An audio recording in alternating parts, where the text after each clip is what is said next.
Hi, hello, I'm Sam Harrison. I read, review and discuss fantasy and science fiction books, and today it's the Friday show. So you guys know, if you watch the Friday show regularly enough, that this is probably the most fun video that I have to make, because it lets me waffle on and kind of talk shit about all of the stuff that I have been reading, and also kind of like a little bit behind the scenes on BookTube stuff, because I find that intensely interesting. So, time to update you guys on that as well. So, let's talk a little bit about, as I get the iPad here with me notes, let me talk a little bit about what I've been reading this week. Then we're going to go into what I'm going to be reading next. Then we're going to go into some stats for the channel. Then we're going to talk a little bit about the videos that have come up this week and the videos that will be out next week. So, if that sounds like your bag, you're in the right place. So, this week I have read 2 books, and I haven't actually finished either of them, because I started one book, then paused it to start reading another. So, I was reading Death Tax by Andrew Givler. This is the fourth book in the Debt Collection series. As you guys know, I have been really loving the Debt Collection series, and I decided with Death Tax, because I've loved the audiobooks every time, and I've listened like 60% audio, 40% physical maybe, and I was like, well, why don't I just buy the audiobook for this one and not the ebook, because why am I buying something I'm only reading 10 to 20, 30% of, And I was listening to the audiobook and I had just completely lost the thread. I don't know what was going on. One of the big things that I have with audiobooks, and this is a challenge that I need to remember that I have, is that if I don't start reading a book physically, I can't listen to it on audio. I need to be in the story with my eyeball read before I get over into the audiobook.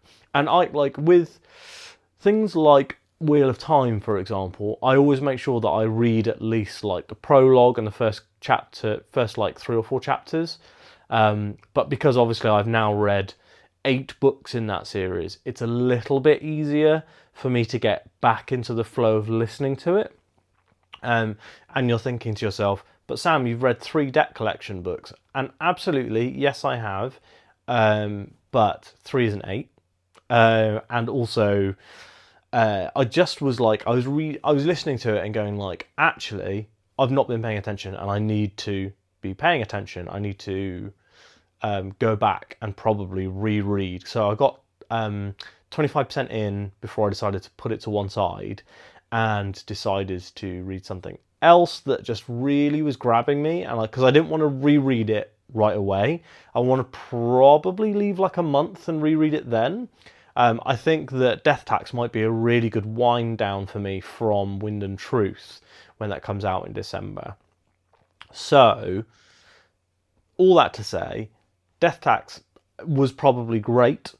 I listened to 25% of it, realised I didn't really know what was going on, and I was actually, this is what Andrew Givler often does in these books is he gives you a new supernatural faction, a new situation, and I was not au fait with the new supernatural faction and the new location, so I was actually, no, I'm going to stop listening, because I'm just going to do the book a disservice if I just continue to listen without really getting it.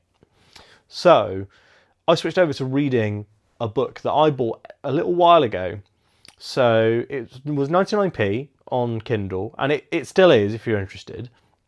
This book is a Marvel prose novel. So you guys know I'm a big comic book fan, I'm a big Spider-Man fan, and in fact, I actually named my son after Spider-Man. My son's name is Peter. I said to my wife, if we have identical twins, could we call one Peter and one Parker? And she was extremely not on board with that. However, Peter still has a fantastic name, and I started reading a book that has Spider-Man in it, but isn't about Spider-Man. It is called What If Wanda Maximoff and Peter Parker Were Siblings? So the title essentially gives you the entire concept of the book. So basically, this is an alternate universe for Marvel where the Richard and Mary Parker end up adopting baby Wanda Maximoff when they're out in Latveria, and so they bring Wanda home, and Wanda and Peter become siblings. They become brother and sister. They're raised together, and they also both still continue kind of on their path. They both develop their powers, although the book is essentially from the POV of Wanda. You have a few other chapters that give you little views into other points of view, but it's really a Wanda book.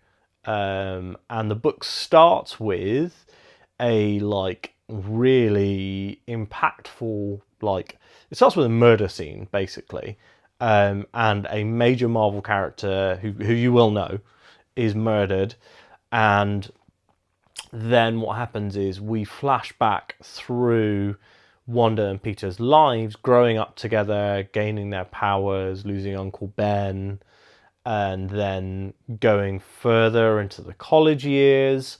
Really, really interesting story, and I am really enjoying it. I obviously have a proclivity towards Marvel-related stories because I'm a big comic book guy. I think one of the big reasons that I didn't read very many books in the 10 years between, for example, the iPhone coming out, when I was just spending all my time looking at my phone, up until I started reading again in the pandemic. One of the big reasons is because I was also reading a lot of comics, and I love comics. I still read comics a lot less now that I have the BookTube channel, and I feel like I do need to keep up that content grind. But this story is really good. I'm really liking it. And if you like Marvel movies, like the good ones, if you like the characters of Spider-Man, and Doctor Strange features heavily in this as well. So if that's the sort of thing you're into, then something I would genuinely really recommend. I've pitched it to a few friends already on Discord, and they all sound pretty into it. So I'm really looking forward to seeing other people read it, and whether I'm just Marvel pilled or I'm actually right and it's a good book. The author has written tons of books, so they can't be terrible, or else publishers wouldn't keep buying their books, right? Anyway, so next up, I am going to be reading one of two books. I said before that I was going to read Fury of the Gods after Death Tax, and I think that that's probably what I'm going to do. The one caveat is I'm supposed to be buddy reading Elantris with my good friend Andrew Watson, and I feel like maybe I should read Elantris first, because it's not the longest Sanderson, it's shorter than some of his other books. And the other thing that I would say is I can read Sanderson really quickly. I read The Sunlit Man in a day. I read Tress in 2 evenings. I can read Sanderson very quickly. I think possibly a combination of his prose being extremely accessible and Sanderson being the books that got me back into reading, and I read 14 back to back. The only one I didn't read that was out at the time was Elantris. And I regretted it after the fact, because I was like, I don't want to go back and read his worst book. But I will now be reading it next month, because then that tops me off for the Cosmere. I've read every Cosmere book. I haven't read all of the short stories and stuff, but I'm going to read Elantris. And then I think I may dip back into Arcanum Unbounded at some point before the end of the year and try and read everything in there. There's a couple of the short stories that my friend Andre has been like, you can't read these until you've read Elantris. So, c'est la vie. There is also The Emperor's Soul. I haven't read The Emperor's Soul either, and it's meant to be Sanderson's best book, and I think that it's a sequel to Elantris. So yeah, we'll be reading Elantris next month. Emperor's Soul, eventually, I would really like to read. I think Sanderson has said that Wind and Truth is not as Cosmere aware as Lost Metal was, which was like super deep Cosmere stuff, loads and loads of like returning characters and characters guesting from other series and other magic systems and stuff. So I don't think that Wind and Truth is as Cosmere aware. I think it's intended to be more just the next, or well, the final chapter in this arc of the Stormlight Archive. Obviously, I'll find that out. The one thing I wanted to talk about as well with Wind and Truth is that I'm thinking that I'm going to start hosting a monthly read along on the channel. So obviously you don't have to read along with me, but I'm going to be hosting a monthly read along where I'll be posting like one a week, each part of the book. So most Sanderson books, well, most Stormlight books are split into 5 parts and a prologue. And my friend Andre, who is like the biggest Cosmere head, like there are so many people on YouTube who are like, oh, I'm a Cosmere expert, and I think Andre could genuinely blow them out of the water. He's read the entire Cosmere like 3 times, I think. And I think that he's rereading Stormlight Archive again, leading into book 5. He's also read other books, but like those are his favourites, you know. So he knows everything there is to know about Cosmere. He even knows all the Word of Brandon stuff that I was trying to stay away from. But so I think Andre and I are going to do videos together over the time that I'm reading it, but then we'll be posting those videos once a week. So there'll be like full spoiler discussions of each part of Wind and Truth. So if you're interested in that, you know, that's happening. And I'm probably going to start doing that with 1 book a month from here on out. So maybe I'll do that with Fury of the Gods next month. That could be fun. Just like chop it up into segments and do full spoiler discussions, or maybe just a big long full spoiler discussion. I know a load of my friends have read Fury of the Gods now. So maybe those people, name yourself in the comments and we'll do a spoiler discussion. But it has to be late at night because I have children. Anyway, so that's what I'm reading next. Probably, I think I'm just going to try and bang Elantris out and get it out of the way. Not that I'm expecting it to be bad. I'm expecting to go and have a good time because it's Sanderson, but I can read Sanderson real quick. And I don't know how quickly I will read Fury of the Gods. Stats-wise, let's talk about stats. So, last week on YouTube was a pretty good week for me, views-wise. The Kindle Paperwhite video from a couple of weeks ago is still ticking along and pulling views in. And I did post the Wheel of Time video last week, which was why do people love the Wheel of Time?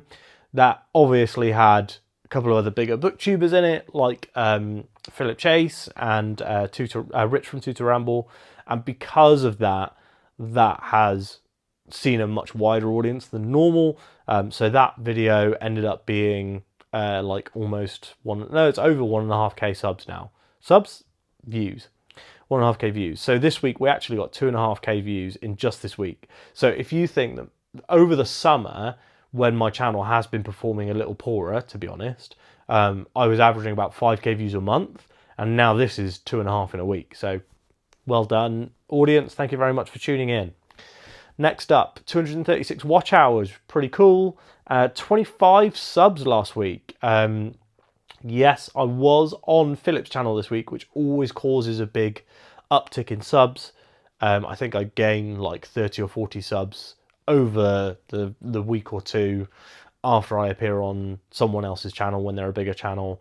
And yeah, I got 25 subs this week, which I'm really, really happy with.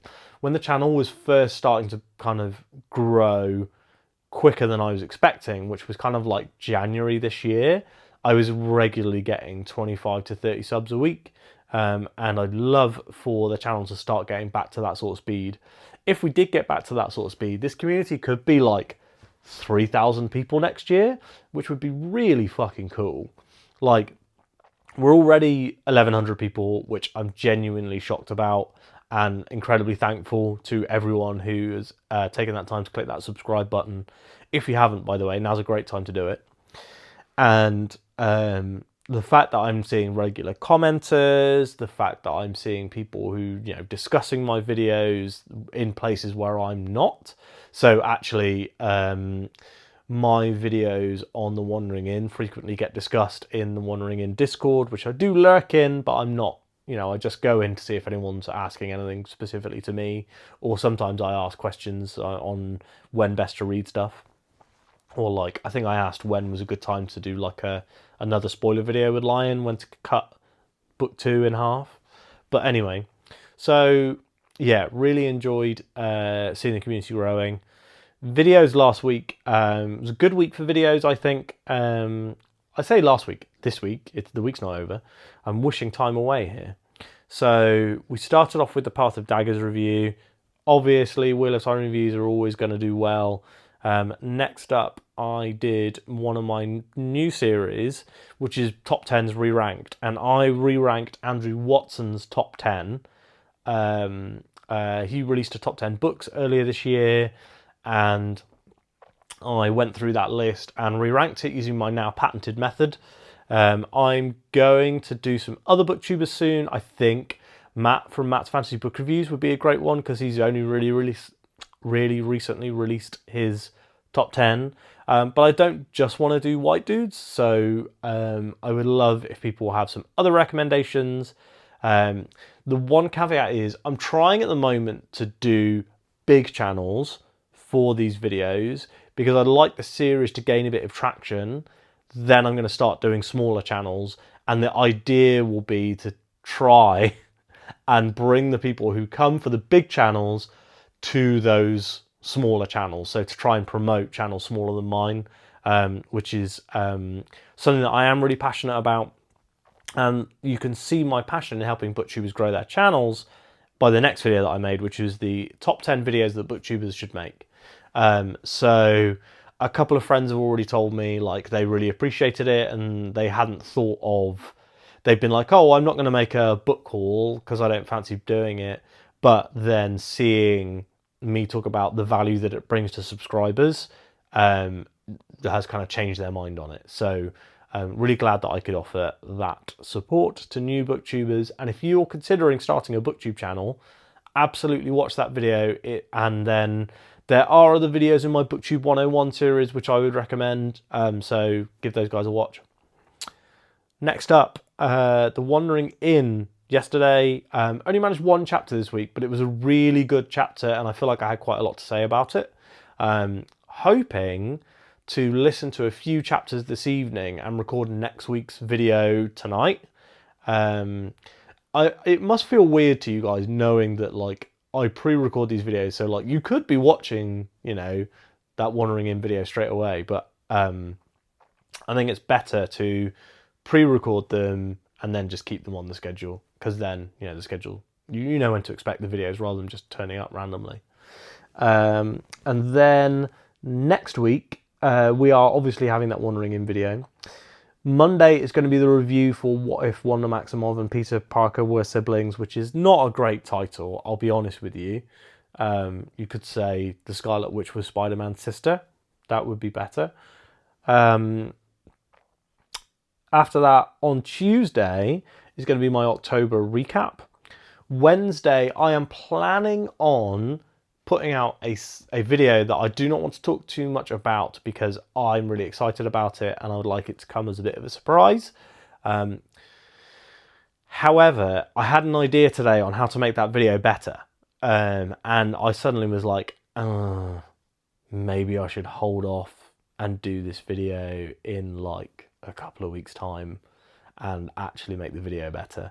So, apologies. Next week, hopefully there'll be the secret video. If there isn't the secret video, then you guys will get the Path of Daggers spoiler chat with Matt from Bask in the Story. So we're recording that on Monday, and my plan will be to either hold that in reserve for next week, the week after next even, or to post that on Wednesday if I decide that I do want to make my secret video better. So that's that. That's what's going to be coming out next week. And is there anything else that we need to discuss? Not really. So aside from book stuff and booktube stuff, I have also been playing some games. I've still played a little bit more of Metaphor Refantasio, which is an incredibly high scoring game. However, I've really not connected with it in the way that a lot of the reviewers have. I've also started playing Dragon Age the Veilguard. I'm a huge Dragon Age fan. I thought Inquisition was quite a bad game that shockingly managed to get Game of the Year from IGN. God knows how that happened. And Dragon Age 1, and even more so Dragon Age 2, which I really loved because the story was stronger. Like, you guys, everyone complains about the, like, oh, it's all in one place, and like, but that made the story much stronger because you had this. It was like Deep Space Nine, you know, like Deep Space Nine was all in one place, but that helped the story be stronger because they had more consistency of the elements that they interacted with. So if you saw an alien, that alien could come back like 10 times. It wasn't like, oh, we're actually, you know, 30 years of light speed travel away from that alien now, sorry. So Veilguard is back on the like traveling around the world mechanic. I have currently only played the intro, and I've literally started the next mission and recruited the first character. So enjoying the game so far. I have seen a few moments of like the middling writing. There's a bit of like, this is going to seem like a weird criticism, right? There's a bit of Marvel dialogue in it. And I think Marvel dialogue is excellent in Marvel movies. In other stuff, I feel like it doesn't super fit. So there's a bit in like, even in the intro, where the character says to someone else, says, oh, Varric, do the thing. And like, why is he saying do the thing? You just need to go, Varric, and if he knows what he's supposed to do, he doesn't have to say do the thing. Does that make sense? Am I being a nitpick? I feel like I saw a review saying that the writing was really tonally different to the previous games, and it absolutely is so far. And I don't hate it. I've not seen too many examples of Marvel dialogue, and of course, you choose what your character says. In some ways, you give like you're given an impression, and then you choose based on the impressions what the actual thing you're going to say, what the outcome is. But you don't always get 100% like one-to-one knowing what you're going to say. So yeah, I mean, I'm literally 90 minutes in. So this is a lot of discussion for 90 minutes. However, I will play some more and I will get back to you guys next week. I'm also, I don't know if I mentioned this, I have like 8% left of the Marvel book. So probably once I have finished recording this video, I will go away and finish that book. So that's exciting. Next up, nothing. Closing the video out. That's it. We're done. I'm looking at my notes. Done. So thank you so much for watching. I hope that you've enjoyed this video. If you have liked it, please give it a like. And when you're on your way down to that like button, you can drop a comment in the comments down below. Please let me know what you're reading, what you're playing, what you're enjoying, whatever's going on. Let me know. If you haven't subscribed, please subscribe, and I will speak to you on Monday. Goodbye.